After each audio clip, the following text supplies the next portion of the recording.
Okay, it's time to do some math problems. Hey, did you just burp in class? Yeah. What about it, punk? Evil Susan, don't call me a punk. That isn't very nice. You know what? I will give you a detention. Go there now. Hey!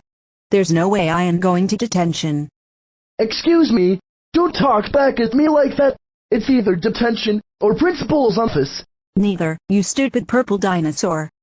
Okay, since you called me a stupid purple dinosaur again, it's time to go to the principal's office.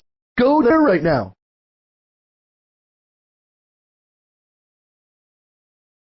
Oh, it's you again, Evil Susan. Why are you here this time? I burped in class and refused to go to detention. Oh my God.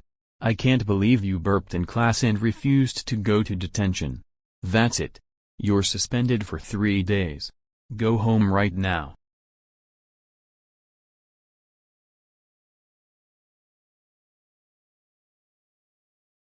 Evil Susan, I can't believe you burped in class and refused to go to detention. That's it. You're grounded until your suspension is over. Go to your room.